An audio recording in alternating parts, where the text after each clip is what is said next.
Hello everyone, मेरा नाम शुभम कौरव है। मैंने सिविल सर्विसेज एग्जामिनेशन 2024 में 291 रैंक हासिल की है। मेरे मेंस में 806 नंबर थे, जबकि जीएस3 में one of the highest 108 number मैंने पाए थे।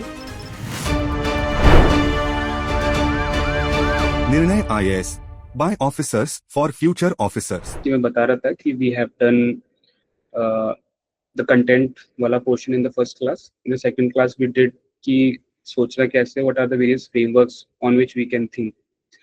कुछ चीजें हमारे जैसे हमको हमारे सामने क्वेश्चन आया है ना, मान लीजिए फर्स्ट क्वेश्चन ही था, faster economic growth requires increase share of manufacturing sector. ये कल हमने थोड़ा बहुत डिस्कस किया था, बट फॉर एन एग्जांपल मैं इसको ले रहा हूँ। मैं क्वेश्चन में आप देखते ही आपको कुछ चीजें आपके दिमाग में तुरंत आने लगेंगी कि ठीक है, एमएसएमई मैंने पढ़ा हुआ है, मैन्युफैक्चरिंग सेक्टर पढ़ा हुआ है, कुछ डेटा, कुछ फैक्ट्स, कुछ पॉइंट्स, आइडियाज आपके दिमाग में आ जाएंगे, इनप्रॉम्प्टू आ जाएंगे, है ना, क्योंकि आपने कंटेंट पढ़ा हुआ है पहले। लेकिन हो सकता है कि बहुत ज़्यादा आपको दिमाग में बहुत जल्दी ना आए, क्योंकि सोचने का टाइम बहुत वहाँ कम होता है। तो फिर आपको एक स्ट्रक्चर्ड प्लानिंग की ज़रूरत पड़ेगी, स्ट्रक्चर्ड थिंकिंग की। तो उस स्ट्रक्चर्ड थिंकिंग के लिए हमने बहुत सारे फ्रेमवर्क्स डिस्कस किए थे, syllabus keywords based, SDG based, temporal, stakeholder based, supply chain based. तो these were all the frameworks that we use for that, है ना। आज हम इन सबको प्रैक्टिस करने वाले हैं, इन सारे क्वेश्चंस की प्रैक्टिस करने वाले हैं।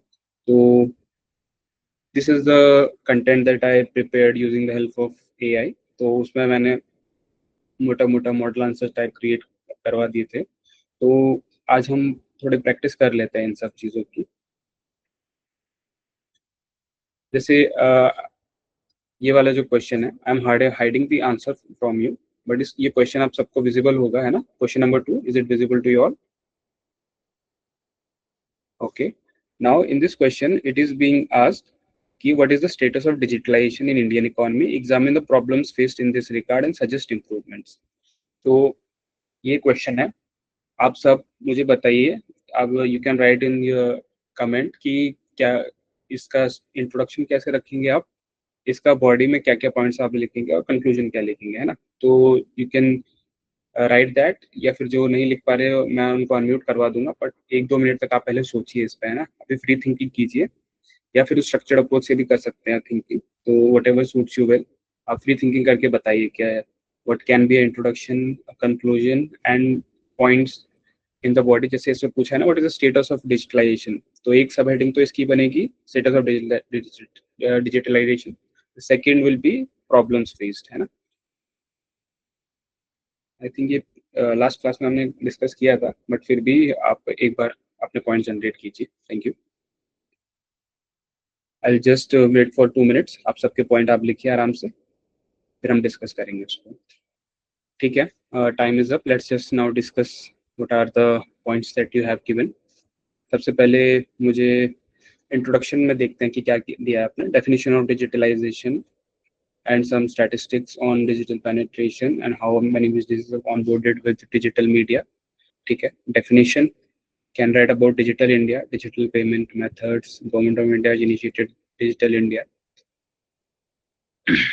तो ऐसे क्वेश्चंस में ना, जहाँ पे पूछा है कि status of digitalisation in Indian economy और ओवरऑल जीएस3 में भी, तो better way of writing an introduction is by giving a fact, है ना। जैसे इन्होंने स्टेटस ऑफ डिजिटलाइजेशन तो पूछा है, उसमें आपको बहुत सारे डेटा और फैक्ट्स तो देने ही है, बट इंट्रोडक्शन में भी आप ऐसा 1-2 फैक्ट्स दे सकते हो, जो क्योंकि स्टेटस भी वो थोड़ा बहुत बता देगा और इंट्रोडक्शन को भी इम्पैक्टफुल बता देगा, बना देगा। तो एक तीर से दो निशाने हमारे लग जाएंगे।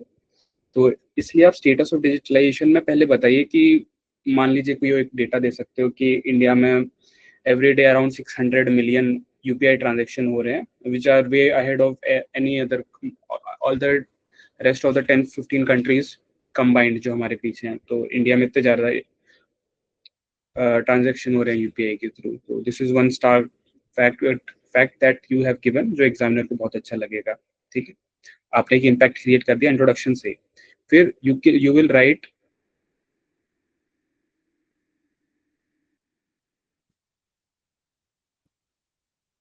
हाँ, तो इधर इंट्रोडक्शन आप देख सकते हैं कि टोटल 117 बिलियन ट्रांजेक्शन हुए थे एक साल में, और इंडिया में डेली 600 मिलियन ट्रांजेक्शन होते हैं। तो आप सिर्फ एक को ही फैक्ट कर लीजिए इसमें से, और जब आप स्टेटस ऑफ डिजिटलाइजेशन में जाएंगे तो ये वाला फैक्ट तब उसमें आप डाल सकते हैं कि अराउंड 800 मिलियन हमारे इंटरनेट यूजर्स हैं। स्टेटस में हमने बताया कि 55% इंटरनेट पेनिट्रेशन है। इंडिया स्टैक का यूज किया है, इसमें आधार आता है, यूपीआई आता है और अदर सर्विसेज आती है गवर्नमेंट की। 80% of adult have bank account now, है ना, जो कि फाइनेंशियल इंक्लूजन और डिजिटल बैंकिंग में बहुत हेल्पफुल है। तो इसको पॉइंट वाइज फॉर्मेट में दीजिए, ये पैराग्राफ है, you can just write status of digitalisation, और फिर पॉइंट वाइज फॉर्मेट में 1 2 3 4 ऐसे दे सकते हो। और ये जितना भी डेटा है आपको सब याद होना चाहिए, और उसमें आप पहले इंटरनेट पेनिट्रेशन का, फिर बैंकिंग डिजिटल इंक्लूजन का, है ना, डिजिटल बैंकिंग से रिलेटेड, उसके बाद यूपीआई ट्रांजेक्शन से रिलेटेड और भी डेटा जो है वो आप दे सकते हो। तो a better way of starting it is introducing using data.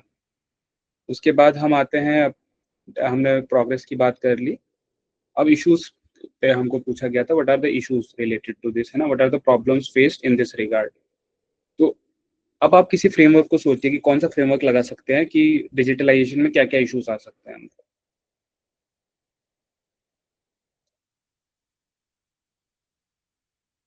Around regulatory policy gaps, infrastructural deficiencies, cyber security.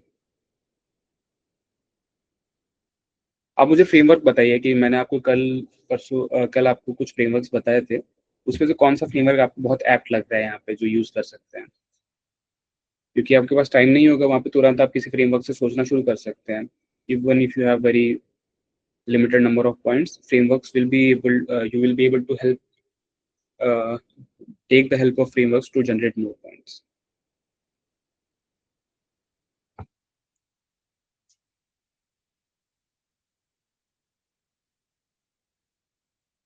Digital divide, lack of digital literacy, ठीक है। Stakeholder approach, problems faced ये पूछा है, तो इसमें स्टेक होल्डर अप्रोच ठीक है लग सकती है, इसमें हम वेरियस स्टेक होल्डर्स को भी ले सकते हैं। गवर्नमेंट एक स्टेक होल्डर हो गई, सोसाइटी हो गई, इंडिविजुअल हो गया स्टेक होल्डर। बट एक और फ्रेमवर्क जो मेरे को ज़्यादा बेटर लग रहा है इसमें, वो है सिलेबस कीवर्ड बेस्ड जो अप्रोच है, जो पेस्टल अप्रोच से अलग है थोड़ा सा। तो वो हम देख सकते हैं कि how we can use syllabus keyword based approach in this. अब हमारा जो सिलेबस है उसमें आप तुरंत जीएस के सारे पेपर्स याद कीजिए। सबसे पहले हमारा आता है सोसाइटी वाला पोर्शन, ज्योग्राफी वाला पोर्शन। तो सोसाइटी वाले से हम ये देख सकते हैं कि डिजिटल डिवाइड बहुत ज़्यादा है, डिजिटल डिवाइड, जिसमें हम एक बात कर सकते हैं रूरल अर्बन डिवाइड की।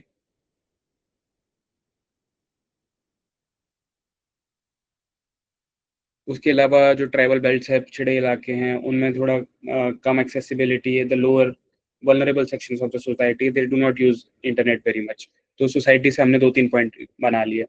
ज्योग्राफी से भी यही बना सकते, ज्योग्राफी से वैसे ये रिलेटेड है ही कि रूरल अर्बन डिवाइड। बाकी दूसरा है कि ईस्ट और वेस्ट का जो डिवाइड है, कि जो ईस्ट एरिया उसमें लेस एक्सेसिबल है, डिजिटलाइजेशन उधर कम हुआ है, 5G नेटवर्क वेस्ट वाले वेस्टर्न इंडिया में ज़्यादा है। तो ज्योग्राफी से हम ये वाला पॉइंट ले सकते हैं। उसके अलावा पॉलिटिकल कोई एंगल दिख रहा है, पॉलिटिकल दिख रहा है तो ठीक है, वरना हम आगे बढ़ सकते हैं गवर्नेंस वाला, कि बहुत सारी गवर्नेंस की जो स्कीम्स हैं, है ना, तो उसमें बहुत सारे कंस्ट्रेंट्स आ रहे हैं। हम गवर्नमेंट की जो भी स्कीम्स हैं उसमें अच्छे से यूज नहीं कर पा रहे हैं हम डिजिटलाइजेशन को। Many of the government scheme still work on those, काफ़ी पेपर वर्क चाहिए होता है, इंटरऑपरेबिलिटी नहीं है, स्टेट गवर्नमेंट का अलग इंफ्रास्ट्रक्चर है, सेंट्रल गवर्नमेंट का अंदर अलग इंफ्रास्ट्रक्चर है। तो इंटरऑपरेबिलिटी की दिक्कत है, कोऑर्डिनेशन की दिक्कत है, और मॉनिटरिंग नहीं होती है। तो गवर्नेंस में बहुत सारे चैलेंजेस आते हैं डिजिटलाइजेशन से रिलेटेड। Although we have launched digital India mission, but still a lot of scope is there. उसके अलावा हम GS3 में हैं तो इकोनॉमी में इंफ्रास्ट्रक्चर की बात कर सकते हैं कि अभी भी बहुत सारा इंफ्रास्ट्रक्चर अभी लैकिंग है। बहुत सारा डिजिटल इंफ्रास्ट्रक्चर, 5G नेटवर्क्स और या फिर ब्रॉडबैंड, फाइबर ऑप्टिक्स, इसकी बहुत कमी है। उसको पूरा करने के लिए जो इंडियन गवर्नमेंट है वो भारत नेट वाली स्कीम लेके आई थी, बट एक कमी तो है इंफ्रास्ट्रक्चर की. Very limited number of private players are there which are doing it. Monopoly हो गई है जियो की, उसने बाकी जो भी कॉम्पिटिटर्स हैं उनको हटा दिया है, तो that is leading to infrastructure deficiencies. Competitiveness कम है, तो पहले तो उन्होंने बहुत सस्ते प्लान्स दिए थे, बट अब बहुत महंगे महंगे प्लान्स आ रहे हैं इनके, है ना. This is also a problem in digitalisation of the Indian economy. उसके बाद इंटरनल सिक्योरिटी की बात आए तो साइबर सिक्योरिटी लेके आ सकते हो कि, क्योंकि बहुत सारे लोग अभी भी बहुत अनअवेयर हैं, तो साइबर फ्रॉड्स बहुत हो रहे हैं उनके साथ, हैकिंग बहुत हो रही है. The data that they have is very unsafe, है ना. क्योंकि हर बार आप देखोगे हर कुछ टाइम में अ लॉट ऑफ, अभी परसों की न्यूज़ थी कि अराउंड 30 बिलियन जो अकाउंट्स हैं अलग अलग प्लेटफॉर्म्स पे, उनके पासवर्ड्स लीक हो गए हैं. तो you can just quote this data कि अभी recently such leak has happened, so that is a big threat to cyber security. This is a, I think you are able to understand कि मैं क्या बता रहा चाह रहा हूँ. This is a syllabus keyword based approach. सबको समझ आया मैं क्या कहना चाह रहा था. जैसे इंटरऑपरेबिलिटी की बात मैंने की थी, साइबर सिक्योरिटी की बात की थी मैंने, इंफ्रास्ट्रक्चर कंस्ट्रेंट्स की बात की थी, डिजिटल डिवाइड्स. तो ये सारे पॉइंट्स कैसे आप जनरेट कर सकते हो? By just thinking about various subjects in each GS paper and you can think of these.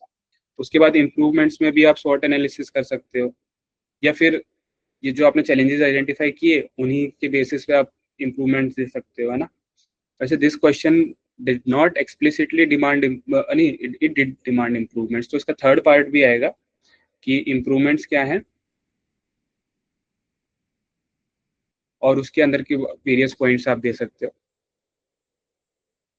तो जैसे मैंने आपको बताया, Bharat net is a great initiative. 5G का रोल आउट हुआ है, लेकिन अभी भी इसमें कुछ लिमिटेड नंबर ऑफ प्लेयर्स ही हैं.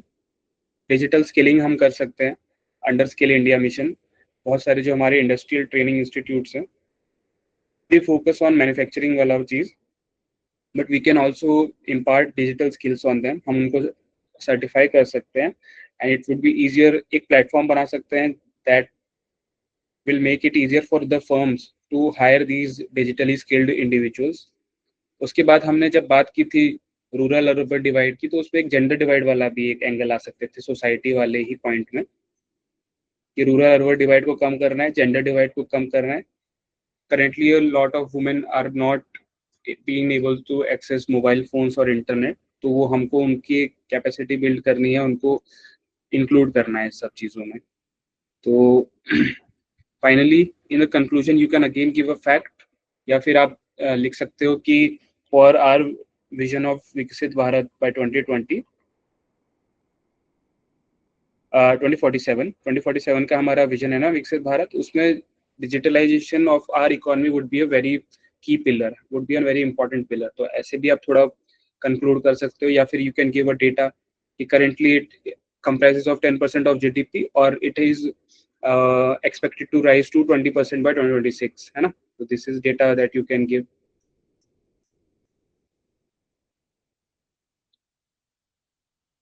किसी को कोई डाउट इसमें? You can just unmute yourself and ask me.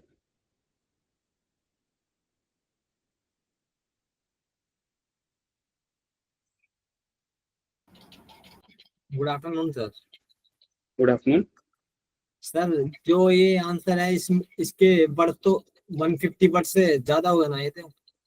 हाँ, तो ये मैंने एक बहुत सारे, ये मॉडल आंसर नहीं है, इसमें बहुत सारे पॉइंट्स मैंने दिए कि क्या क्या आप सोच सकते हो.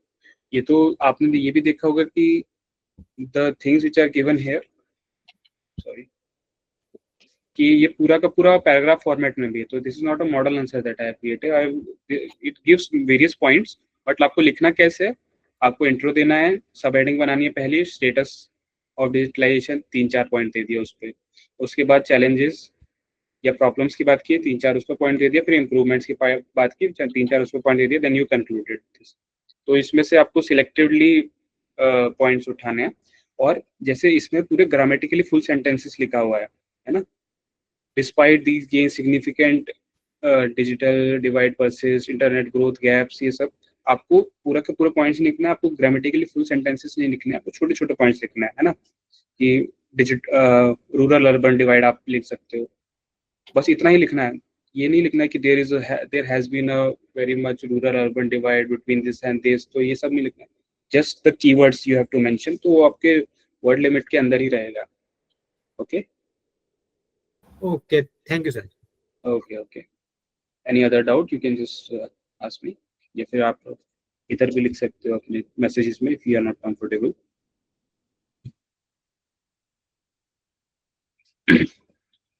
Okay, I think you are able to understand. हम एक और टास्क कर लेते हैं, एक और मैं आपको क्वेश्चन देता हूँ। इस बार मैं जो मैंने बनाया है कंटेंट उससे नहीं दूंगा, बाहर से एक क्वेश्चन देता हूँ, तो उस पर आप अपना आंसर बनाने की कोशिश कीजिए, ठीक है? आप I will dictate the question to you, you can just write it down. The question that was asked was कि पुराना क्वेश्चन है, डिस्कस द रैशनल बिटवीन, लिखिए आप, एक मैं ही आपको लिख के दे देता हूँ। The question asked was discuss the rational of introducing GST in India. थोड़ा राइटिंग की थोड़ी इशू आ रही है, पेन टैब से आदत नहीं है मुझे लिखने की, but I think you are able to see the question. What is the rationale for introducing GST in India? इसमें आप क्या इंट्रोडक्शन देंगे, क्या बॉडी के पॉइंट्स बनाएंगे, what would be your conclusion, कौन कौन सी हेडिंग्स आप देना चाहेंगे, तो please right right it down, फिर मैं डिस्कस करता हूँ। यू हैव 2 minutes 2-3 minutes, फिर हम डिस्कस करेंगे इसको। Give me all the points that you are able to generate.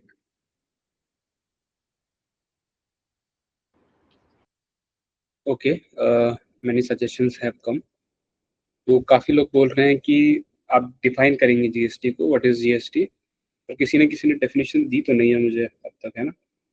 Everyone has said to define GST, but do you know that what is the definition of GST? How would you define GST?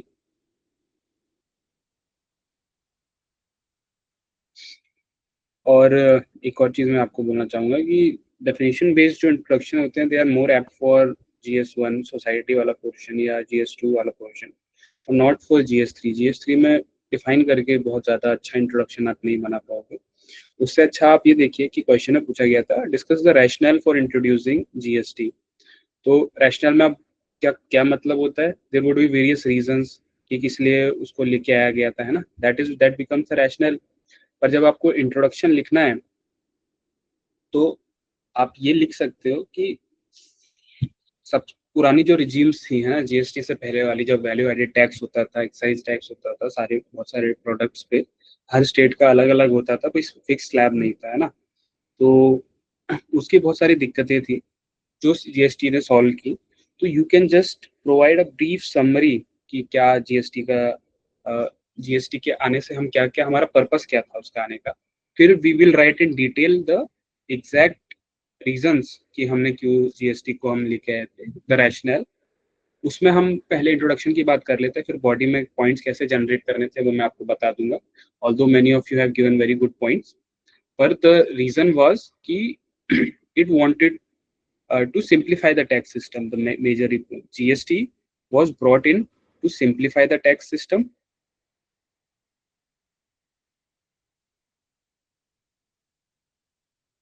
and have a, जैसे अलग अलग state का अलग अलग tax structure था, to have a unified tax structure across various states, है ना? तो this was the rationale behind them. उसके बाद इट आल्सो ईज्ड कंप्लायंस। तो ऐसे आप बहुत ब्रीफ में ये तीन लिख सकते हैं। GST was brought in to simplify the tax structure of India and to make it more unified, to and also to lessen the burden of compliance on individual small businesses. तो ये सब आप लिख सकते हो। This will give a good introduction for the question. उसके बाद आपकी बॉडी के पॉइंट्स में देख रहा था, तो cooperative federalism, promotes investment in production in country, and that's a weak point, बहुत डायरेक्ट पॉइंट नहीं है। उसके अलावा कुछ स्ट्रक्चर में आपसे देखना चाहता था कि what is the framework that you would use to generate points in this. Please write कि आप कौन सा फ्रेमवर्क यूज करना चाहेंगे इसमें, कमेंट में लिखिए।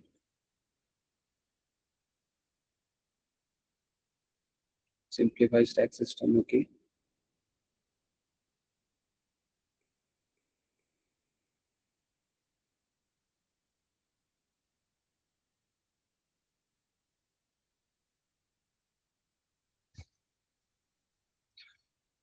टेम्पोरल अप्रोच में तो आप वही कर दोगे ना कि पहले क्या सिस्टम था, अभी क्या सिस्टम है, उसके और स्पेसिफिक आपको पॉइंट्स क्या जनरेट करने हैं। पहले वाले सिस्टम से अभी तक में तो हमने यही डिस्कस कर लिया कि ये दीज आर द चेंजेस, ज्यादा rationale that was there, but हमको और स्पेसिफिक पॉइंट्स चाहिए। क्रिएशन था स्टेक होल्डर अप्रोच, तो I also think stakeholder approach यहाँ पे ज़्यादा एप्ट रहेगी, क्योंकि जो जीएसटी रजीम है इंडिया में उसमें बहुत सारे स्टेक होल्डर्स हैं, है ना, उन इंडिविजुअली उन पे कोई ना कोई इम्पैक्ट आया होगा, उनको हेल्प हुई होगी उस चीज़ में।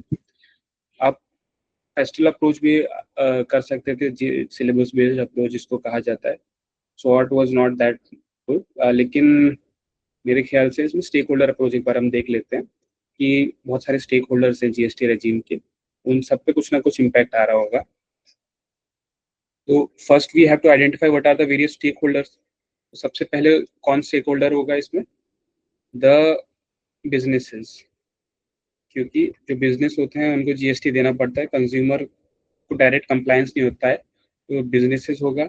उसके बाद कंज्यूमर आया, उसके बाद गवर्नमेंट आई।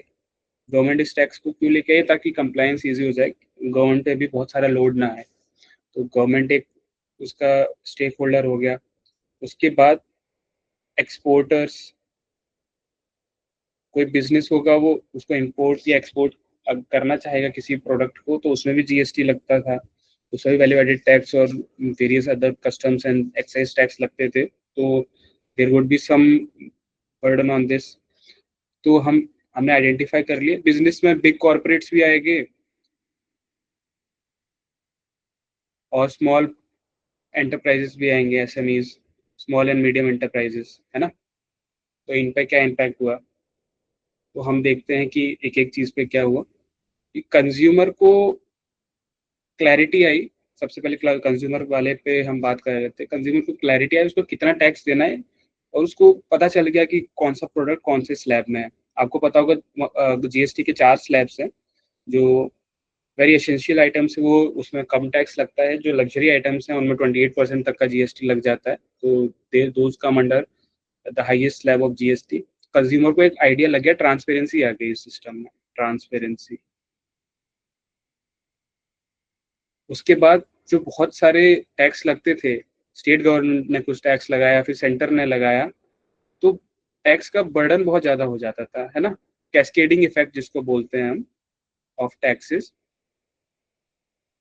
तो कैस्केडिंग इफेक्ट हो जाता था, क्योंकि 2-3 जगह से कंप्लायंस करना है उसको, सेंटर का, स्टेट का, अलग अलग स्लैब्स हैं, फिर सरचार्ज उस पर सेंटर अलग लेगा, स्टेट अलग लेगा, तो that led to cascading effect. तो कंज्यूमर पे ये फायदा हुआ कि कैस्केडिंग इफेक्ट नहीं होता है और ट्रांसपेरेंसी बेटर हो गई है।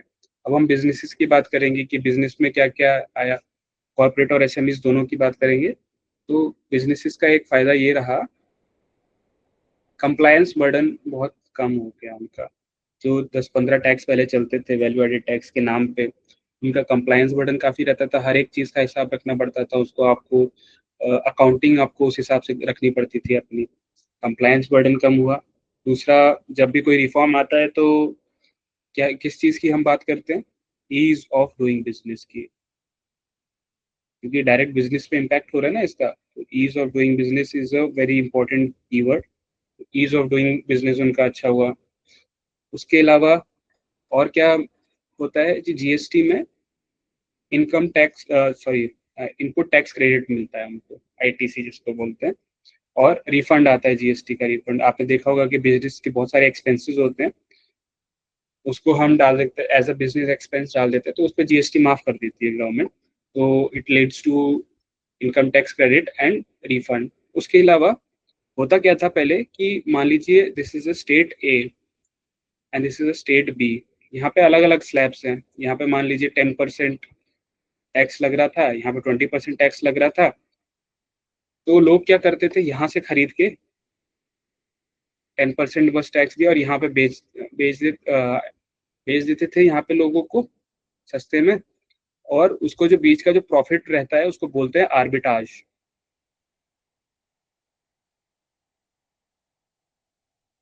आपने देखा होगा काफी व्हीकल्स जो हैं वो एक स्टेट में सस्ते मिलते हैं, दूसरे महंगे मिलते हैं, तो सब लोग क्या करते हैं, दूसरे स्टेट से जाके लेते हैं, तो उनको कम पड़ जाता है उसका, और अपने में बेच भी देते हैं उसको। तो जो उसका प्रॉफिट जो मार्जिन होता है between two things is called arbitrage. तो लोग आर्बिट्राज वाला भी एक बड़ा इशू था उस टाइम पे, तो इंटरस्टेट ट्रेड में ये थोड़ा इम्पैक्ट डालता था। उसके अलावा हमारा तीसरा स्टेक होल्डर क्या था, गवर्नमेंट। कंज्यूमर के बाद बिजनेस, उसके बाद गवर्नमेंट। तो गवर्नमेंट को क्या क्या फायदा होगा इससे?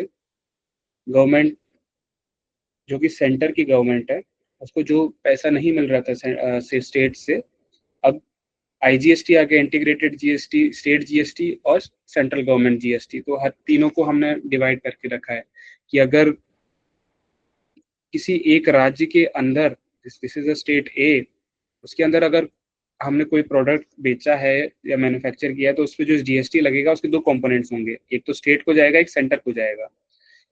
अगर कोई इंटर स्टेट ट्रेड हुआ है, ए और बी के बीच में कुछ हुआ है, ए में मैन्युफैक्चर के बीच में बेचा गया है, ऐसा कुछ हुआ है, तो एक आईजीएसटी भी आता है, इंटीग्रेटेड जीएसटी। तो इसकी वजह से सेंटर को बहुत सारे रेवेन्यू का फायदा हुआ था, है ना। उसके बाद जो टैक्स एडमिनिस्ट्रेशन है,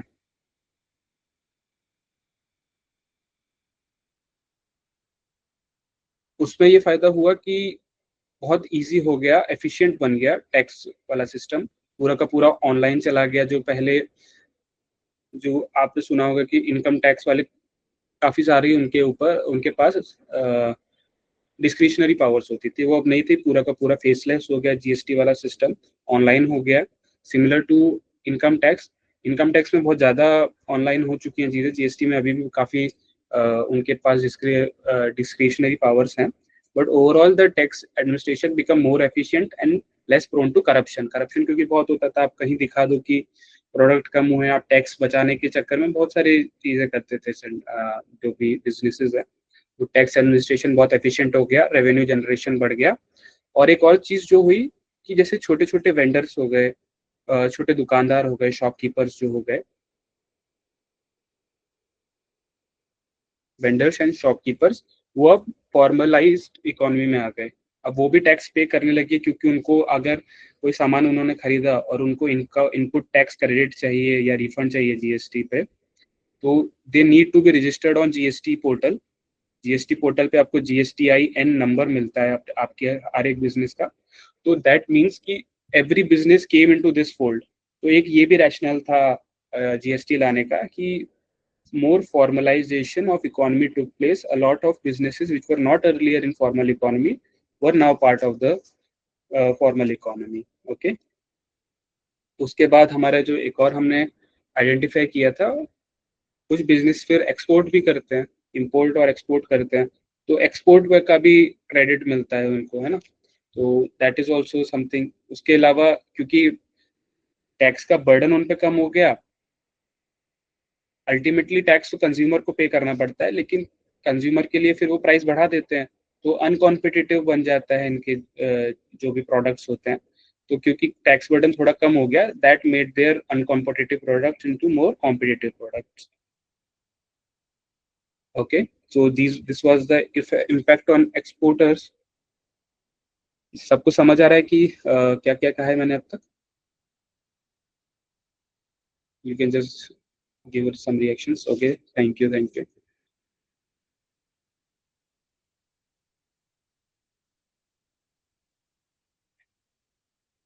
इस पे पूछा है विनायक कि क्या रैशनल था। रैशनल का मतलब होता है क्या क्या फायदे होने चाहिए थे उससे, पुराने सिस्टम में क्या दिक्कतें थी जिसकी वजह से हमने चेंज किया। तो जब हमने हमारा इंट्रोडक्शन देखा था, तो उसमें बीफ में थोड़ा बहुत रैशनल लिख दिया था कि पहले यूनिफाइड नहीं था, थोड़ा बर्डन ज़्यादा था, सिंप्लीफाइड नहीं था। अब हम सिंप्लीफाइड, यूनिफाइड और ईस्ट टैक्स सिस्टम लेके आए हैं। अब हमको पॉइंट जनरेट करने थे कि व्हाट वाज द रैशनल, उससे क्या क्या फायदे हुए। रैशनल का मतलब यही होता है कि क्या फायदे हुए, क्यों उसको लाया गया, तर्क क्या था उसको लाने का।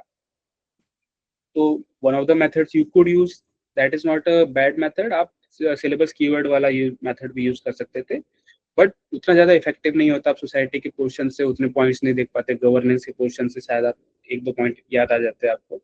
बट स्टेक होल्डर वाला अप्रोच इसमें काफी था, क्योंकि जीएसटी रेजिम में आप देखोगे कि government is a stakeholder, consumer, business, exporters, big corporate, small businesses, these are all the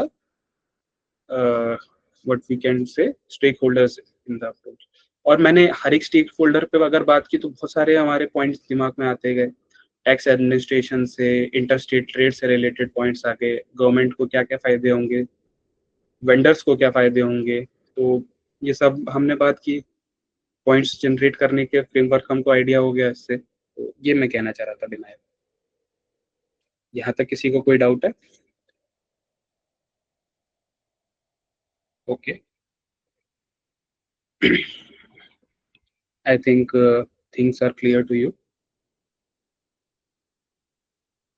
एक और क्वेश्चन देख लेते हैं। ये this is a question, distinguish between care economy and monetized economy. How can care economy brought into monetized economy through women empowerment? तो I think शायद मैंने भी इसको,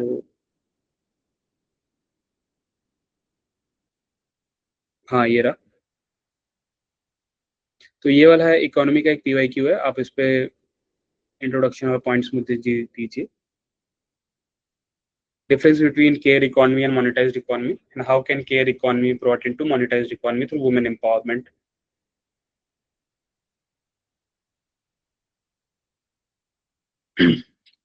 मैं आपको 2-3 मिनट देता हूँ, please generate your points on that. क्या आप इंट्रोड्यूस कर सकते थे, कैसी आपकी बॉडी के पॉइंट्स हो सकते थे? Please you can do it now, do this exercise now. I will give you 2-3 minutes. Thank you. Okay, let's discuss the answer. काफी लोगों ने काफी पॉइंट्स दिए हैं। Most of you were limited to the introduction part की what is care economy, उसको क्या कहते हैं, but there are two parts of this question.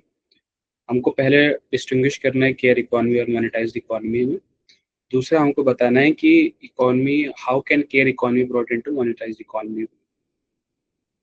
ठीक है, लेट्स जस्ट डिस्कस अपन कर लेते हैं कि क्या क्या पॉइंट्स हम लिख सकते थे इसमें।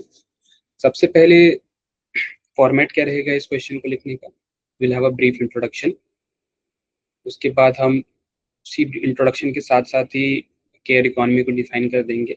सेकेंड पैराग्राफ में हम उसको डिस्टिंग्विश कर देंगे मोनेटाइज्ड इकोनॉमी से। फिर हमारी सब हेडिंग रहेगी कि हम कैसे केयर इकोनॉमी को मोनेटाइज्ड इकोनॉमी की फोल्ड में ला सकते हैं, है ना। How can care economy brought into the monetised economy through women empowerment. Through women empowerment is a keyword. यहाँ पे हमको हर एक स्टेज पे वुमेन एम्पावरमेंट पे फोकस करना है। तो वुमेन एम्पावरमेंट के बहुत सारे डायमेंशन हम लिख सकते हैं। There is a method, there is a framework called component based approach, जिसमें हम जितने भी डायमेंशंस पॉसिबल है एक वुमेन एम्पावरमेंट से रिलेटेड वो सारे डिस्कस कर लेते हैं। तो सबसे पहले तो हम केयर इकोनॉमी क्या होता है उसको देख लेते हैं। This is the answer. The care economy refers to all the unpaid and underpaid work that involves care giving and domestic chores, task essential for societal wellbeing but traditionally not counted in GDP. तो ये GDP का part नहीं होता है जो भी task करते हैं। These are unpaid and underpaid work, है ना। मान लीजिए कि केयर गिविंग हो गया, छोटे बच्चे हैं उनकी केयर गिविंग करना, उनको पढ़ाना, डोमेस्टिक हाउस होल्ड वर्क करना, है ना, जो भी मदर्स यूजुअली ट्रेडिशनली करती हैं। तो that is what is unpaid. हम उनको पैसे नहीं देते, they are not well paid, that is not counted in GDP. अब जीडीपी में कौन सी चीजें काउंट होती है? जो ट्रांजेक्शन्स हो रहे हैं, किसी ने एक ए ने बी को कोई सर्विस प्रोवाइड की और बी ने उसको कंपेंसेशन दिया, तो इसको जीडीपी का पार्ट माना जाएगा। बट अगर कोई मदर अपने बच्चे को, if she is giving her care to the children, है ना, तो इस केयर को एक तो मोनिटाइज करना बहुत मुश्किल है, कि कोई वैल्यू लगाना बहुत मुश्किल होता है, इस केयर की कोई वैल्यू नहीं लगा सकते। और उसके बाद कोई कंपेंसेशन दिया भी नहीं जाता है। मान लीजिए कि if the mother went to an office, और ऑफिस में वो कुछ काम करते तो उनको पैसा मिलता है वहां से, और उसी सेम टाइम पे जो बच्चा है, जो चिल्ड्रन है, he would have gone to a care facility, है ना, जैसे डे केयर जिनको बोलते हैं या क्रैश फैसिलिटी बोलते हैं या डे केयर। तो यहाँ पे जाता है, तो जो डे केयर और क्रैश फैसिलिटी की जो जहाँ पे ओनर है, मान लीजिए डी, इसको कुछ पैसे इसकी मदर दे देती as a compensation to take care of her children, है ना। तो ये वाला पार्ट, ऑफिस वाला पार्ट भी और डे केयर वाला part, both would have been included in counting the gross domestic product. But क्योंकि केयर इकोनॉमी है तो इसमें ये वाला काउंट नहीं होगा। तो डायरेक्ट मदर और चिल्ड्रन के बीच में जो सर्विस चल रही है, तो एक्चुअली सर्विस नहीं बोला जाएगा उसको, but mother is providing some care to the children, mother is providing some efforts, time, her time तो पूरा का पूरा चिल्ड्रन की तरफ जा रहा है, तो that is part of care economy. Monetised economy में मैंने ये बताया कि ये जो पूरी डायरेक्ट सर्विसेज और ट्रांजेक्शन हो रही थी, these are part of monetised economy. It encompasses activities and goods exchanged for money, पैसे मिलने चाहिए उसके एक्टिविटीज के लिए या गुड्स के लिए, and that is measured in national accounting. तो मोनेटाइज्ड इकोनॉमी का ये मतलब होता है। Core distinction lies in market valuation. Monetise economy की मार्केट वैल्यूएशन हो सकती है, उसके हिसाब से वेजेस मिलते हैं, प्राइजेस तय होती हैं, बट केयर इकोनॉमी को काउंट नहीं किया जाता जीटीपी में। This is the basic difference this is the basic introduction that you can give है ना, what is the care economy, what is the market economy। थोड़ा बड़ा भी हो सकता है इंट्रोडक्शन, बट दैट जस्टिफाइज कि हमने क्वेश्चन का ही पहला पार्ट ये है कि हमको डिस्टिंग्विश करना है, तो दोनों को हमको डिफाइन करना पड़ेगा, तो that would make our introduction a bit bigger, but both of their definition is needed. उसके बाद उनके हम डिफरेंसेस भी देख सकते हैं। Care economy is motivated by social obligation. Care economy में सोशल ऑब्लिगेशन होता है, मदर का एक ऑब्लिगेशन अपने बच्चे के लिए होता है, अपने हस्बैंड के लिए होता है, सिमिलरली हस्बैंड का भी अपने बच्चे के प्रति एक सोशल ऑब्लिगेशन रहता है, but often that happens is कि फादर्स आर वेरी मतलब less involve in the life of their children, तो इसलिए सारा मैक्सिमम जो बोझ आता है इसका वो मदर्स पे आता है। तो बेनिफिट्स क्या होते हैं इसके? इसके बेनिफिट्स होते हैं कि जो बच्चे होते हैं, they are well raised, they are healthy, and they are मतलब imparted with some education. Mothers are the first teachers, ये हम सब ने पढ़ा होगा, तो उनको एजुकेशन भी प्रोवाइड होती है। जबकि मोनेटाइज इकोनॉमी में ट्रांजैक्शंस होते हैं, है ना, लेबर मार्केट से रिलेटेड होती है मोनेटाइज इकोनॉमी। और इंडिया का आप इसमें डेटा भी दे सकते हो कि स्टेट बैंक ऑफ इंडिया ने एस्टिमेट किया था कि जो अनपेड डोमेस्टिक वर्क होता है, मतलब जो मदर्स या वुमेन जो करती हैं, that accounts to around 7.5% of India GDP. अगर उसको अकाउंट कर लिया गया तो अराउंड 7.5% इन इंडिया जीडीपी आएगा उसका वैल्यू। ये वैल्यू कैलकुलेट बहुत रफली किया जाता है, because it's very hard to put a price on these services, but still हमको अगर कोई वैल्यू चाहिए तो वी कैन जस्ट गिव कि स्टेट बैंक ने ये एक रिसर्च किया, उसमें ये पता लगाया है। उसके अलावा what are the various measures through which we can integrate care economy in a women empowerment. अब हम इसमें जो हमारा डायमेंशन होगा, कंपोनेंट बेस्ड अप्रोच हम इसमें लगाएंगे, तो उसमें हमको पता चलेगा कि there are various dimensions of women empowerment. Various dimensions of women empowerment include कि हमको एजुकेट करना है, एजुकेशन, स्किलिंग, हेल्थ, ये सब है। अब वुमेन एम्पावरमेंट में हम अगर मोनेटाइजेशन से रिलेट करें इसको केयर इकोनॉमी में, तो कुछ और डायमेंशन हम जनरेट कर पाएंगे। सबसे पहला है कि मॉनेटरी वैल्यू और कंपनसेशन, मॉनेटरी वैल्यूएशन, जितनी भी केयर सर्विसेज का है उसका हमको एक मॉनेटरी वैल्यूएशन करना पड़ेगा, तभी हम वुमेन एम्पावरमेंट में डायरेक्टली ला पाएंगे उसको। कि जैसे कि अभी पता चला कि 7.5% ऑफ द जीडीपी में उनका कंट्रीब्यूशन था, तो पॉलिसी मेकर्स ऐसा डायरेक्ट कर सकते हैं कि जो होम मेकर्स हैं, जो गृहिणियां हैं, उनको हम कुछ कॉम्पनसेशन दे सकते हैं, monthly allowance that can be given to them for their care work if they are not involve, otherwise कहीं ऑफिस नहीं जा रहे हो, घर पे केयर वर्क कर रहे, तो compensation can be given to them. और केरला में शायद कोशिश की भी गई थी इसको करने की। दूसरा है कि जो ऑफिस गोअर्स होते हैं उनको पेंशन फंड में कंट्रीब्यूशन करना पड़ता है, तो पेंशन उनकी रहती है after they get old. But homemakers क्योंकि फॉर्मल इकोनॉमी का पार्ट नहीं है, तो they are not entitled to any pension, so we can arrange some pension entitlement, some schemes for them in which the services जो भी ले रहे हैं उनकी, मतलब उनके हस्बैंड वगैरह, they can contribute on their behalf, लेकिन जो एंटाइटलमेंट होगी वो पूरी की पूरी होम मेकर के नाम पे होगी। This is what we can do. The pension is called social security, लिख सकते हैं हम इसको बेटर। पेंशन एक बहुत छोटा आयाम है सोशल सिक्योरिटी का। सोशल सिक्योरिटी में इंश्योरेंस भी आता है, पेंशन भी आता है, सोशल सिक्योरिटी नेट्स आते हैं बहुत तरीके के, तो this is a part of social security. तो हम होम मेकर्स को सोशल सिक्योरिटी प्रोवाइड कर सकते हैं, which would include formal pension and formal insurance to them. उसके अलावा जैसे मैंने आपको बताया था कि क्रैश और डे केयर फैसिलिटी हो सकती हैं, तो that they can be promoted more. और जो वुमेन है उनको एनकरेज किया जाए कि they go to formal economy. उनका कैसे फॉर्मल इकोनॉमी में लाया जा सकता है, उनको एजुकेट करके, एजुकेशन प्लस स्किलिंग के through,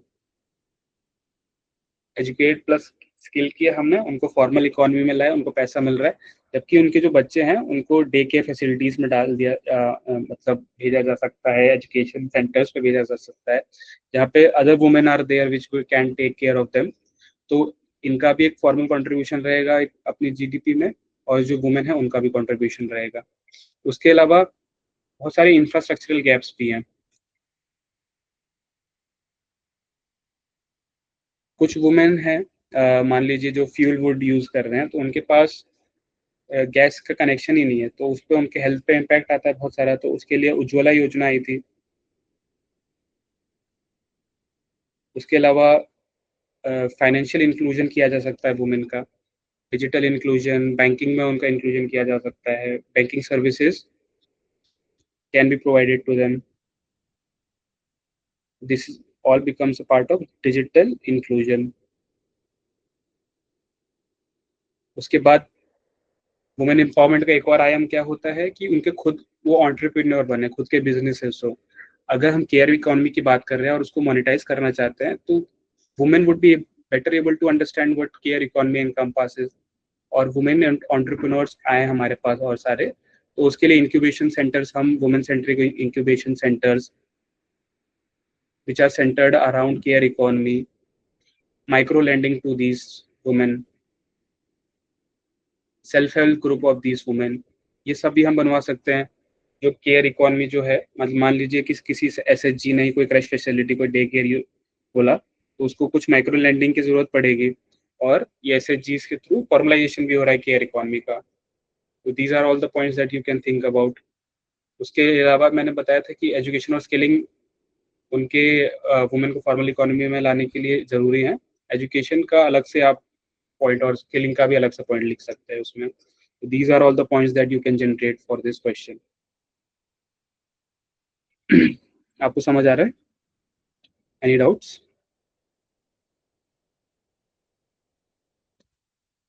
maternity leaves, okay, work from home, हाँ हाँ, ये भी एक अच्छा पॉइंट है कि फॉर्मलाइज करने के लिए, क्योंकि मदर्स की बहुत सारी ऑब्लिगेशंस होती हैं और उनके बायोलॉजिकल चैलेंजेस भी होते हैं। जब new mother is there, she is not able to be fit for some time, उनको अपने छोटे बच्चे की केयर करनी होती है। तो दैट जैसे मैटरनिटी बेनिफिट्स एक्ट आया है, उसमें 26 वीक्स का उन्होंने बताया है कि 26 वीक्स तक there would be paid leaves that would be available to them. तो ये भी आप मेंशन कर सकते हो इस वाले पॉइंट में,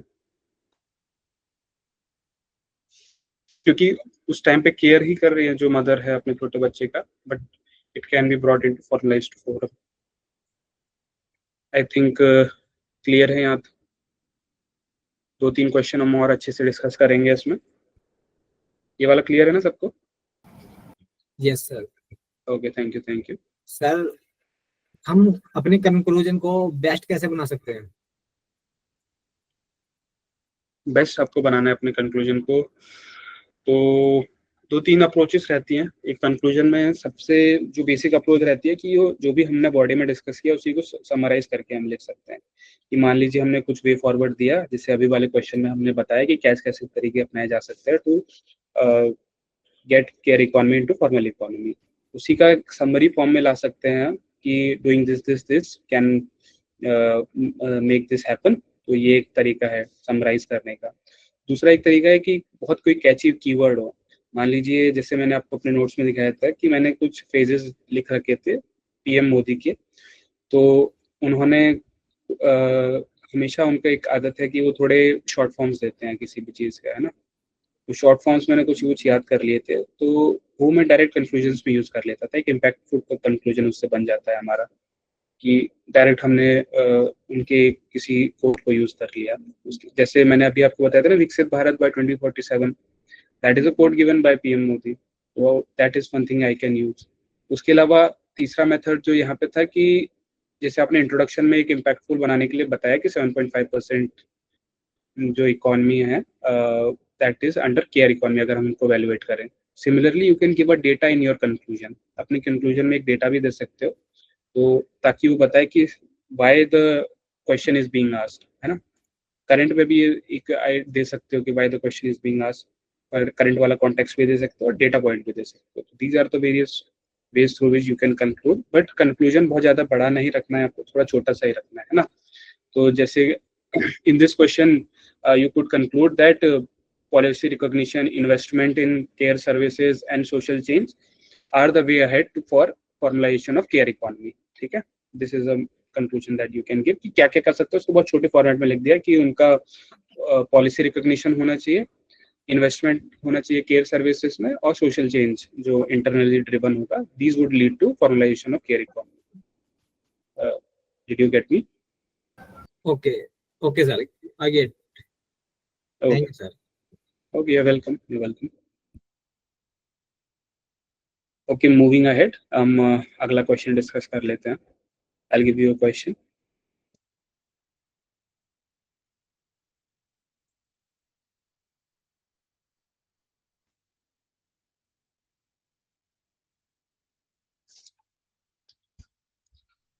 एक इन्वेस्टमेंट मॉडल्स पे क्वेश्चन मैं देता हूँ आपको।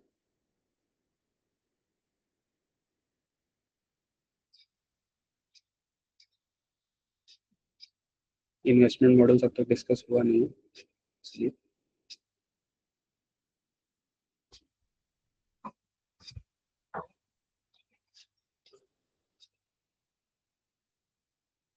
इंफ्रास्ट्रक्चर, हाँ ये इन्वेस्टमेंट मॉडल्स ही आ गया। तो इस पे जो पहला ही क्वेश्चन है वही देख लेते हैं। Why is PPP required in infrastructural projects? जो भी हमारे इंफ्रास्ट्रक्चर प्रोजेक्ट्स होते हैं उनमें पीपीपी की क्या रिक्वायरमेंट होती है, why they are required there? Public private partnership, examine the role of PPP model in redevelopment of railway station in India. हमको रेलवे स्टेशन में पीपीपी जो मॉडल है उसका रोल भी एग्जामिन करना है। तो please generate few points in this. इसका इंट्रोडक्शन आप कैसे लिखोगे, क्या बॉडी में क्या पॉइंट्स आएंगे, क्या कैसे कंक्लूड करोगे? यू हैव 3-4 मिनट्स, आप प्लीज टाइप कीजिए। Thank you. Okay, time is up. Let's now discuss what all you have written. The question was, why is PPP required in infrastructural projects? Examine the role of PPP model in redevelopment of railway station. तो सबसे पहला part है इसका कि why is it required in infrastructural projects? जब India में government बहुत सारे इंफ्रास्ट्रक्चर प्रोजेक्ट्स ला रही है, तो why it cannot rely on itself to make these projects? Why there is a need for a private member in that? PPP model की जरूरत क्या है ना? So, introduction economic system was while India's transformation into capitalist economy after the revolution. Okay, Hassan PPP is important because it makes project more efficient, faster, better, and cleaner because there is no time. Nasir, this is not a very good introduction. मैं बताता हूँ क्यों। क्योंकि इसमें आपने बताया कि PPP हो जरूरी है क्योंकि एफिशिएंट है, फास्टर है, बेटर क्लीननेस है, but it does not define PPP, है ना।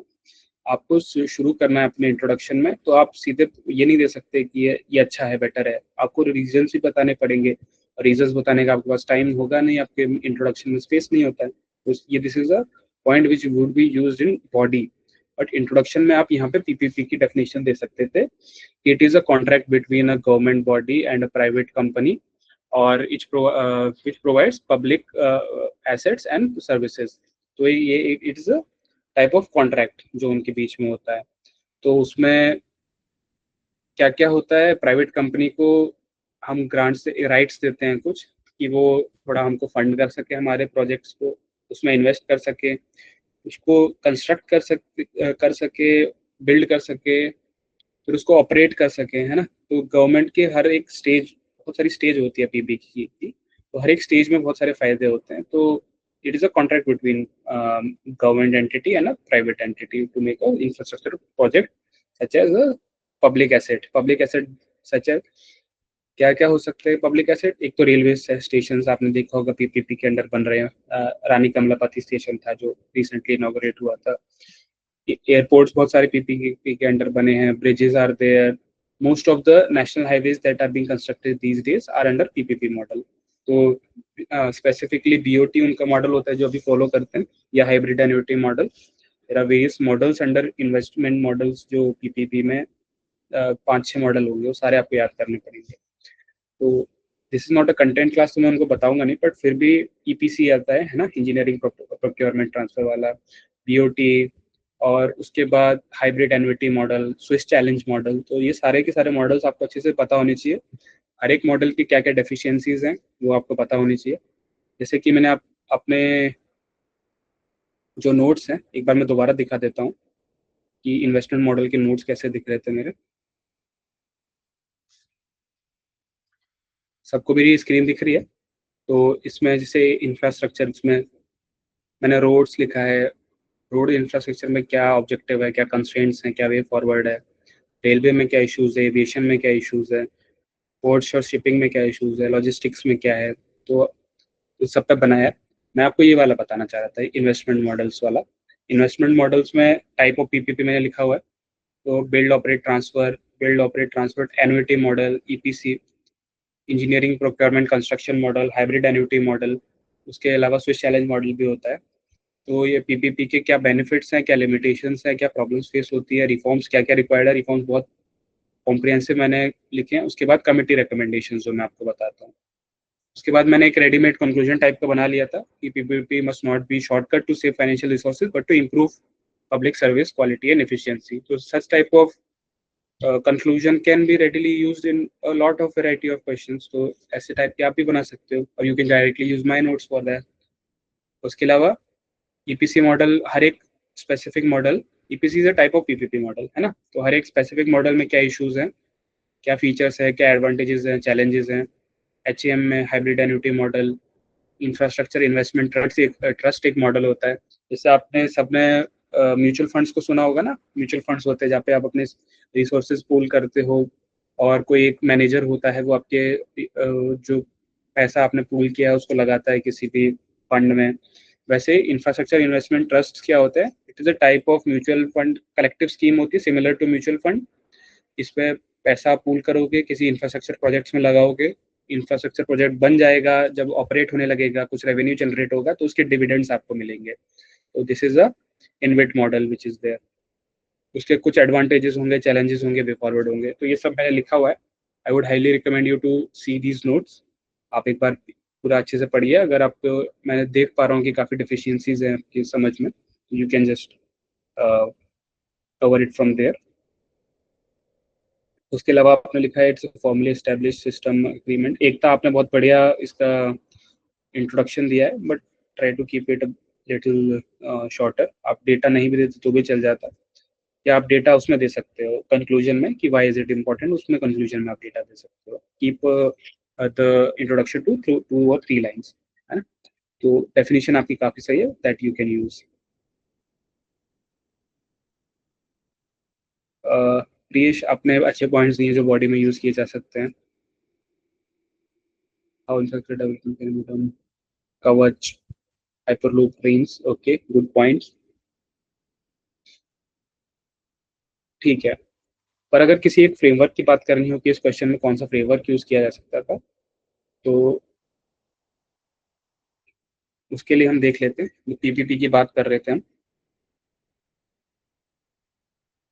क्वेश्चन था कि PPP why is it required in infrastructural projects, जो भी इंफ्रास्ट्रक्चरल प्रोजेक्ट्स होंगे। अब इसको कौन सा फ्रेमवर्क हम लगा सकते हैं, या सिलेबस वाला, सिलेबस कीवर्ड वाला, स्टेक होल्डर वाला। पर स्टेक होल्डर में ज़्यादा स्टेक होल्डर है नहीं, सिर्फ गवर्नमेंट है और प्राइवेट एंटिटी है। मान लीजिए एक सोसाइटी भी हो जाएगी, तो उस पर इम्पैक्ट देख सकते हैं। बट हमको स्पेसिफिक पॉइंट चाहिए कि why is PPP required for this type of projects. तो हम एक सप्लाई चेन वाला मेथड भी हमने पढ़ा था। It is a bit typical method, थोड़ा मुश्किल होता है अप्लाई करना, पर अगर अप्लाई हो गया तो बहुत सारे पॉइंट्स आपको मिल जाएंगे उससे। सप्लाई चेन में हम क्या कर सकते हैं कि हम ये देख सकते हैं पीपीपी लाया क्यों गया था।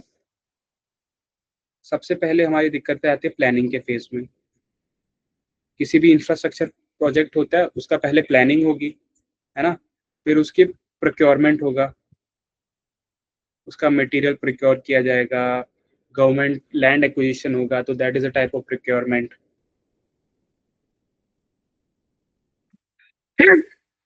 सॉरी, प्रोक्योर किया जाएगा, हमारा मटेरियल्स प्रोक्योर हुआ, लैंड प्रोक्योर हुआ, फंड इकट्ठा किया उसके लिए, उसके बाद हमारा कंस्ट्रक्शन वाला फेज आएगा। एक हम कंस्ट्रक्ट कर रहे हैं, मान लीजिए कि बड़े बड़े प्रोजेक्ट्स है, सेंट्रल विस्टा प्रोजेक्ट अभी हुआ था, तो that was constructed totally by CPWD. CPWD उसको हैंडल कर रहा था, लेकिन काफी प्राइवेट प्लेयर्स भी थे। Larsen and Toubro was a private player जो कंस्ट्रक्ट कर रहा था सेंट्रल विस्टा में, जो पार्लियामेंट नया बना है उसमें। That is a construction phase. उसके बाद हमारा एक फेज आएगा कि कमीशनिंग फेज। हमारा कंस्ट्रक्शन पूरा हो गया है, मान लीजिए कि कोई हॉस्पिटल बनाया through a PPP, now construction is done, now we want the hospitals to be transfer to hospital administration. कोई हमारा मान लीजिए कोई बड़ा एम्स था, एम्स में एक सुपर स्पेशलिटी का वार्ड बना, एक नई बिल्डिंग बनाएगी, तो it was constructed, then the hand over would take to the AIIMS doctors, director को हैंड ओवर कर दिया जाएगा। तो this is the hand over phase of a project, या फिर कमीशनिंग बोल सकते हैं, इसको कमीशन कर दिया गया उस प्रोजेक्ट को। क्योंकि मान लीजिए अभी इनॉग्रेशन हुआ था चिनाब जो ब्रिज है उसका, तो it was commission by PM Modi. और लास्ट में उसको क्या किया जाएगा, उसके ऑपरेशन होगा, it will be operated on daily to daily basis, है ना, डे टू डे बेसिस पे ऑपरेशन होगा, मैनेज किया जाएगा उसको। तो हर एक इंफ्रास्ट्रक्चर प्रोजेक्ट है, चाहे वो रेलवे प्रोजेक्ट हो, हॉस्पिटल्स हो, ब्रिजेस हो, उन सब में ये सप्लाई चेन वाला एक होगा, है ना, उसकी लाइफ साइकिल ऐसी होगी। The there would be the life cycle would consist of planning, procurement, construction, handover and operation. These would be the all the phases in that. अब हम हर एक पे कुछ कुछ हम चैलेंजेस आइडेंटिफाई कर सकते हैं, और उनके बेसिस पे हम ये बता पाएंगे कि why was this PPP model required for infrastructure projects. ठीक है, यहाँ तक किसी को कोई डाउट है? समझ आ रहा है सबको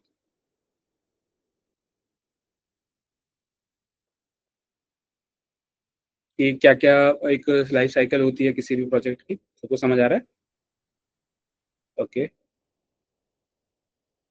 थैंक यू। अब हम आगे बढ़ते हैं कि चैलेंजेस आइडेंटिफाई करेंगे हर एक फेज में। गवर्नमेंट को क्या चैलेंज आता है ना, गवर्नमेंट को कोई चैलेंज आएगा तो वो चाहेगी कि ठीक है प्राइवेट प्लेयर आ जाए इसमें और वो थोड़े चैलेंजेस को हल कर दे। तो ये आप लिख सकते हो कि during the planning and design phase क्या होता है कि एक्सपर्टीज की कमी होती है गवर्नमेंट के पास, जबकि जो प्राइवेट प्लेयर्स है they can pay high salaries, they can have permanent individuals,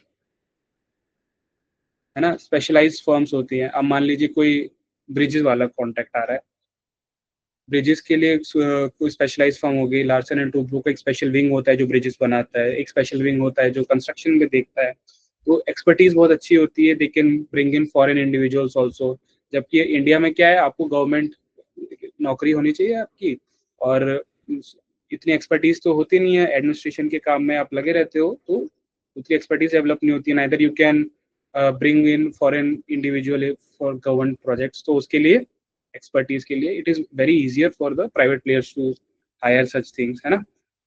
उसके अलावा दूसरा हमारा क्या था, प्लानिंग फेज में हमको एक्सपर्टीज की जरूरत पड़ी, प्रोक्योरमेंट वाला फेज होता है। तो प्रोक्योरमेंट फेज में दिक्कतें क्या है कि लैंड एक्विजिशन में या फिर मटेरियल कंस्ट्रक्शन एक्विजिशन में फंड की कमी आएगी, पैसा सरकार के पास कम है, तो फंड हम डायरेक्ट प्राइवेट इंडिविजुअल्स हैं, जो प्राइवेट कंपनीज हैं, that can provide fund to the government, या फिर they can directly fund the infrastructure projects. तो पैसे की हमारी कमी होगी, वो हमको पूरा कर देगा, that will go on in procurement phase, है ना। कोई आप यहाँ पे हर एक स्टेज पे एक एग्जांपल दे सकते हो, क्योंकि हर एक स्टेज सारे टाइप के प्रोजेक्ट्स में काम आता है। तो एक्सपर्टीज वाला आप लिख सकते हो कि एक्सप्रेस वे कोई लिख दिया आपने, फंड्स की कमी कहीं आ रही थी तो आपने कोई रेलवे स्टेशन का प्रोजेक्ट लिख दिया, रानी कमलापति स्टेशन। तो दैट विल शो कि आपको पता भी है कि कौन कौन से इंफ्रास्ट्रक्चर प्रोजेक्ट चल रहे हैं। तो you can just also give an example with each of these points. उसके बाद हमारा कंस्ट्रक्शन वाला फेज भी आता है। अब कंस्ट्रक्शन में प्राइवेट कॉन्ट्रैक्टर्स वैसे गवर्नमेंट हायर करती है, बट गवर्नमेंट के पास ऐसा तो नहीं है कि कंस्ट्रक्शन के लिए एक परमानेंट विंग हो उसके पास। They do it on contract basis. तो हम कंस्ट्रक्शन फेज पर भी इस प्राइवेट पार्टी को ला सकते हैं। तो they can do the construction, high quality होगा, फास्ट होगा। Why high quality and why fast? क्योंकि करप्शन का स्कोप थोड़ा कम होता है यहाँ पे। They are driven by profits. Profits उनको सबसे ज्यादा कब मिलेंगे? जब जल्दी से जल्दी ये प्रोजेक्ट खत्म हो और उसके जो बेनिफिट्स हैं वो आने लगे। तो they want benefits, they do not want the projects to stall. जबकि करप्शन में क्या होता है कि they want the projects to stall, उसकी कॉस्ट बहुत बढ़ती रहे। पहले 100 करोड़ थी तो 150 करोड़ हो गई। तो गवर्नमेंट वाले जो प्रोजेक्ट्स होते हैं बहुत स्टॉल होते हैं, बहुत डिले होते हैं उनमें। जबकि जो प्राइवेट इंडिविजुअल्स होते हैं, they want their projects to be giving monetary benefits very fast. तो वो फास्ट होगा, क्वालिटी भी उसकी हाई रहेगी कि जल्दी खराब ना हो, क्योंकि मेंटेनेंस भी इन्हीं को देखना है। उनको पैसे चाहिए तो खराब, अगर उन्होंने सड़क बना दी खराब, उनको रेवेन्यू कम जनरेट होगा, है ना, लोग उसको कम यूज करेंगे, या फिर गवर्नमेंट उनका कॉन्ट्रैक्ट ही कैंसिल कर देगी। तो there are various risk associated with construction. तो they wanted to be high quality, they wanted to be fast, कोई ओवररन्स नहीं होना चाहिए, फंड का कोई ओवर रन नहीं होगा, और सेफ्टी स्टैंडर्ड्स भी वो अच्छे से रखेंगे, बहुत खराब मटेरियल यूज नहीं करेंगे, है ना। क्योंकि मान लीजिए जैसे रेगुलर गवर्नमेंट कॉन्ट्रैक्ट जो आते हैं उसमें खराब मटेरियल यूज किया जाता है, तो उनके जो लाइफ स्पैन होता है कम होता है। 2 साल में दोबारा रोड बनानी पड़ती है तो अगेन कॉन्ट्रैक्ट मिलता है, फिर 2 साल में रोड बनानी पड़ रही है तो अगेन कॉन्ट्रैक्ट। तो जो कॉन्ट्रैक्टर है हमेशा एम्प्लॉयड रहता है, तो इसलिए वो ऐसे ही रोड बनाता है।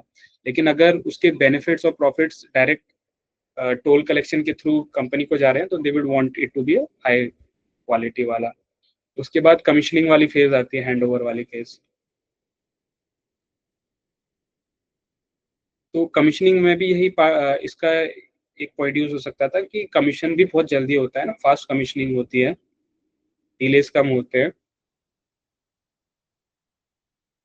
Delays are very less. तो इसमें बहुत ज्यादा पॉइंट्स तो आप नहीं बना पाओगे। आप अगली फेज पे चलते हैं ना। अगली फेज क्या थी हमारी? ऑपरेशन और मैनेजमेंट।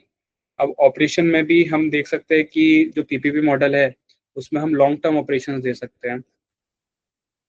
गवर्नमेंट जब ऑपरेट करती है तो गवर्नमेंट के एम्प्लॉयज उसका गलत फायदा उठाते हैं, अपना आइडेंटिफिकेशन कार्ड दिखा के बिना टोल दिए पास कर जाते हैं।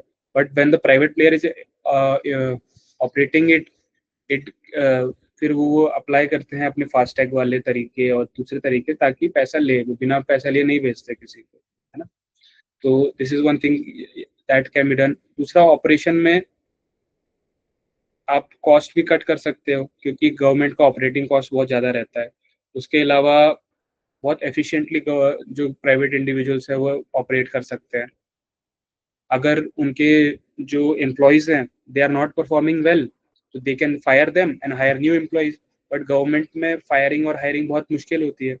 It is very tough to fire an individual, और हायरिंग में धीरे धीरे बहुत टाइम लगता है, 1-2 साल में हायर होते हैं। तो जो ऑपरेशन है उसमें private individual is always better. तो these are all the reasons कि क्यों यूज किया जाता है हमारे लिए।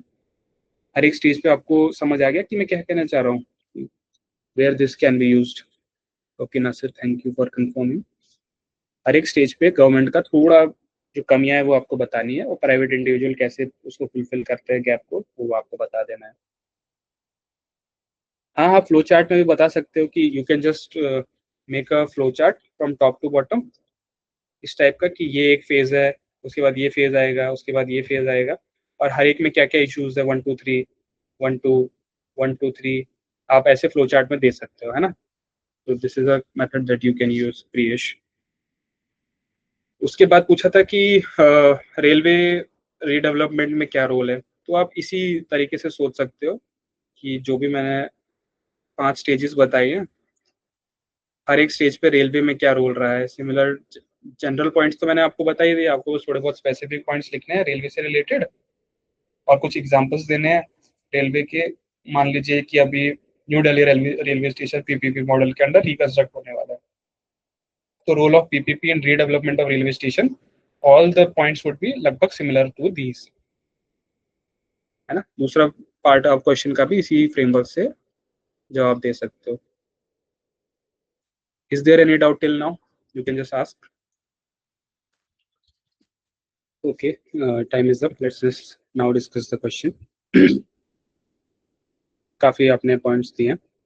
इंट्रोडक्शन कैसे करना है? सबसे पहले defining green energy side data on increasing energy consumption perspective, adverse effects, higher demand through numerical data produce for various organisation and sustainable development report published in SDG. Various approaches to ensure sustainable energy supply like renewable energy. Okay.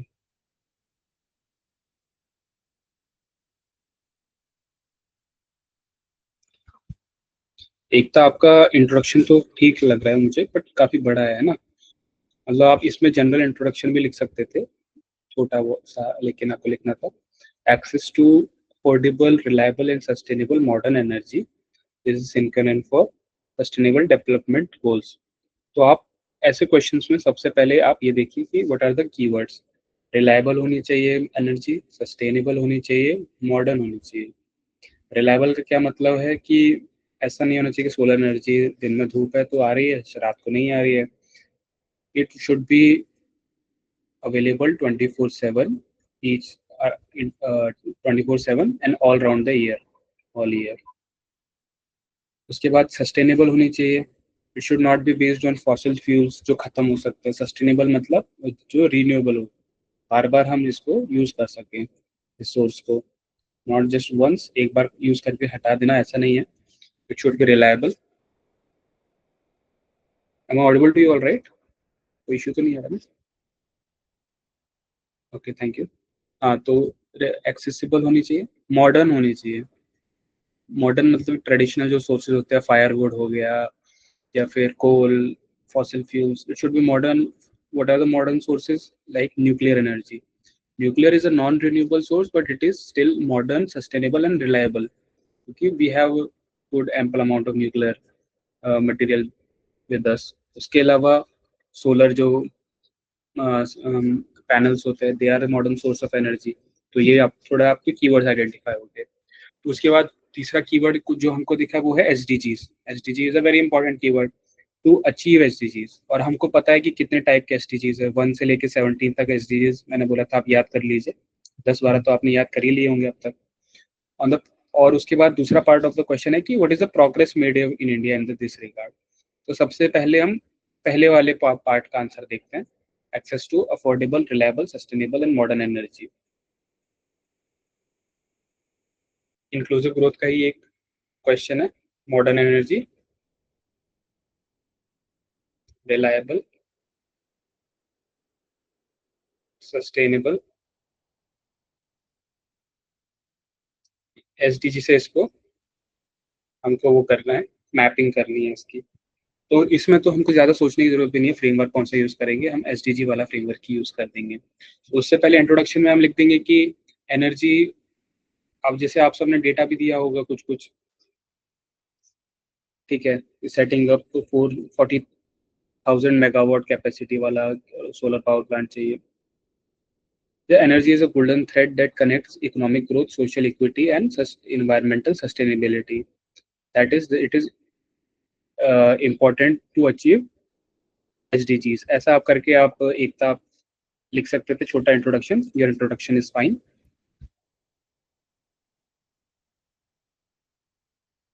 Definition, green energy की definition की जरूरत नहीं है विनायक यहाँ पे. Definition आप मत दीजिए. जैसे आप थोड़ा इंपॉर्टेंस समराइज कर दीजिए उसका कि why is sustainable energy important for SDGs. उसका थोड़ा इंपॉर्टेंस आप इंट्रोडक्शन में 3 लाइन्स में दे देंगे. उसके बाद हम अपनी बॉडी के पॉइंट्स जनरेट करेंगे. तो बॉडी पॉइंट जनरेट करने के लिए हमारे पास फ्रेमवर्क हमने देखा, SDG वाला फ्रेमवर्क ही डायरेक्टली यूज कर सकते हैं हम. SDG वाला फ्रेमवर्क क्या है? There are 17 SDGs.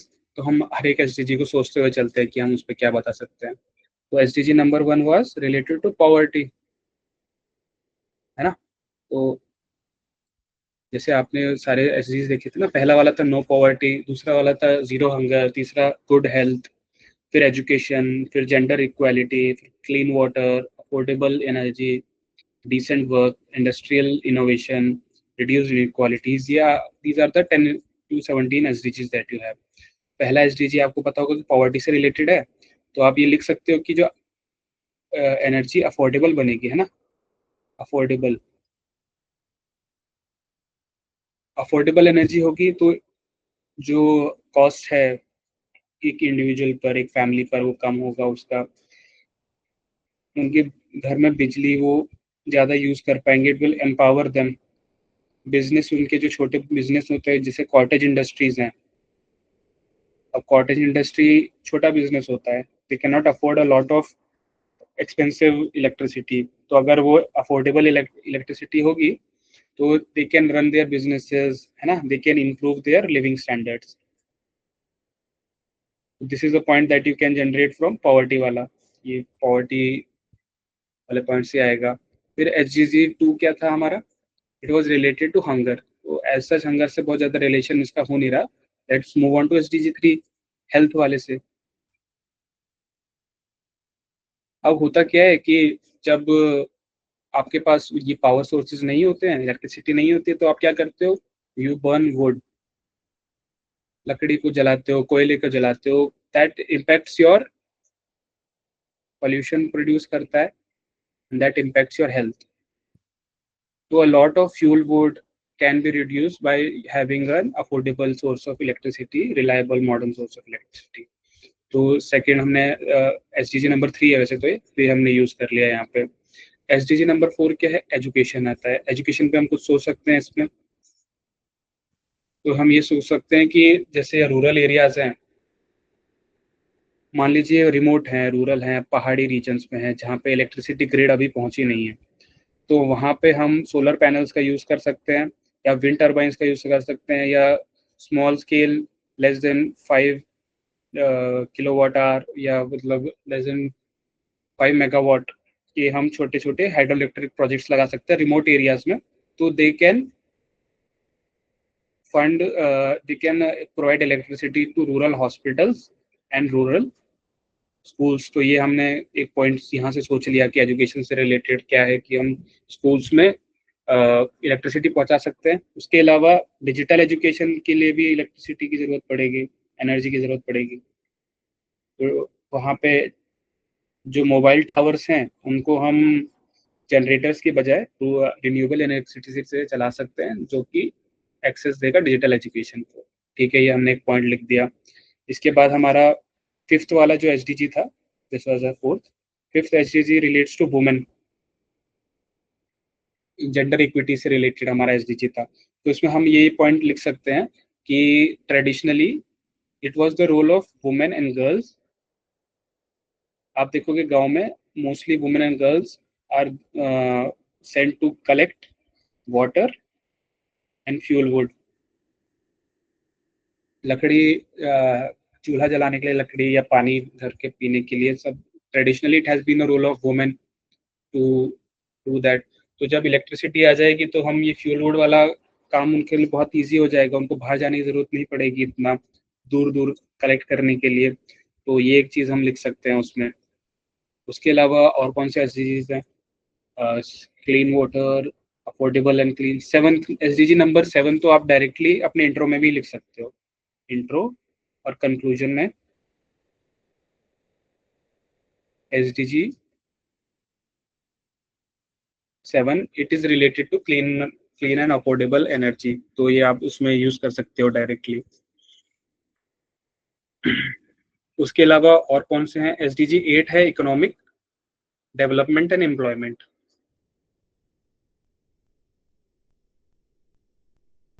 तो इसमें हम डायरेक्टली कैसे यूज कर सकते हैं इस चीज को कि जो अफोर्डेबल एनर्जी होगी, जो लो प्राइसेस पे होगी और रिलायबल होगी, मतलब ऑल राउंड द ईयर हमको होगी मुहैया, तो उसको हम यूज कर सकते हैं to boost our economic growth. Industries को हम ये इलेक्ट्रिसिटी भेज सकते हैं. तो पहले क्या होता था, आज से 10 साल पहले, आपको पता हो कि नहीं, लेकिन बहुत इलेक्ट्रिसिटी कट होती थी कॉर्पोरेट्स को भी, और इंडस्ट्रीज के लिए भी. दिन में 4-5 घंटे इलेक्ट्रिसिटी नहीं है उनको, प्रोडक्शन उनका बहुत कम हो रहा है. तो एक रिलायबल सोर्स ऑफ इलेक्ट्रिसिटी नहीं था हमारे पास. लेकिन अब हम सोलर एनर्जी, रिन्यूएबल एनर्जी से एक रिलायबल सोर्स ऑफ एनर्जी ला सकते हैं जो इंडस्ट्रियल ग्रोथ को फोस्टर कर सकता है. और मान लीजिए ग्रिड से रेलवेज भी कनेक्टेड होती हैं, रेलवेज, तो electrification of railways has taken place, so reliable energy can be use for transportation purpose also, है ना, ट्रांसपोर्ट में भी काम आ सकता है रेलवेज को, या इलेक्ट्रिक व्हीकल्स जो आजकल बहुत काम में आ रहे हैं, तो उनके लिए भी रिलायबल एनर्जी चाहिए कि चार्जिंग स्टेशन होने चाहिए जहाँ पे इलेक्ट्रिसिटी प्रोवाइड हो उनकी, तो ईवीज के लिए, रेलवेज के लिए दिस इज इम्पोर्टेंट। तो ये एक एसडीजी थी जिससे आप निकाल सकते थे पॉइंट। उसके अलावा एक और एसडीजी आप देखोगे, सस्टेनेबल सिटीज नाम की एक एसडीजीज है। तो काफी पॉल्यूशन जो दिल्ली में हो रहा है वो थर्मल पावर प्लांट्स की वजह से हो रहा है कि इलेक्ट्रिसिटी की डिमांड बहुत ज़्यादा हो जाती है, थर्मल पावर प्लांट्स की ज़रूरत पड़ती है, तो उसकी वजह से बहुत सारा पॉल्यूशन हो रहा है। तो सस्टेनेबल सिटीज़ के लिए हम रूफटॉप सोलर पावर प्लांट शुरू कर सकते हैं, पावर प्लांट्स नहीं लेकिन rooftop electricity, solar electricity sustainable cities के लिए। या फिर हम जो हमारे पार्क्स हैं या स्ट्रीट लाइट्स हैं उनको भी हम सोलर एनर्जी से कनेक्ट कर सकते हैं। तो these are the ways that we can use these points. तो बहुत सारे पॉइंट हमने एसडीजी से रिलेटेड जनरेट कर दिए। यहाँ तक किसी को कोई डाउट? उसके बाद आपने कुछ कुछ सजेशंस भी दिए हैं। Second part of the question was कि comment on the progress made by India. तो उसमें प्रोग्रेस में हम बहुत सारे सजेशंस लिख सकते हैं जो इंडिया ने कर चुके हैं अब तक, they have applied it. For example हमारे जो अभी हमने अमृत हमारे गोल्स लेके आए हैं, उससे पहले जब हमारे एसडीजी गोल्स थे या फिर पेरिस समिट क्लाइमेट के जो हमारे गोल्स थे वो हमने टाइम से पहले पूरे कर लिए। तो हम अमृत गोल लेके आए कि we would have 500 gigawatt of renewable energy with us, ठीक है। तो these are our Amrit goals which we have, some of which we have already achieved। उसके बाद हम परफॉर्म अचीव ट्रेड स्कीम एक लेके आए हैं जो रिन्यूएबल एनर्जी में पैट स्कीम होता है ना, कि आपने कुछ लेवल ऑफ कार्बन रिड्यूस कर दिया है इलेक्ट्रिसिटी प्रोड्यूस करने में, तो you can just trade those carbon credits. तो पैट स्कीम आ गई उससे रिलेटेड। उसके अलावा पीएम उज्ज्वला योजना जो फायरवुड को कम करती है और रिलायबल सिक्योर एनर्जी देती है हमको। उसके अलावा पीएम कुसुम, आप सबको पता होगा कि काफी इलेक्ट्रिसिटी हम एग्रीकल्चर में यूज करते हैं फॉर इरिगेशन पर्पसेस, जो ग्राउंड वाटर को लेके आता है सरफेस पे, तो उसके लिए सोलर पंप्स का हम यूज कर सकते हैं। सोलर पंप्स के लिए कुसुम स्कीम लाई गई थी, solar pumps, so that less grid electricity is use for extracting water, है ना। उसके अलावा हमारे पास एक नेशनल सोलर मिशन भी है, नेशनल सोलर मिशन।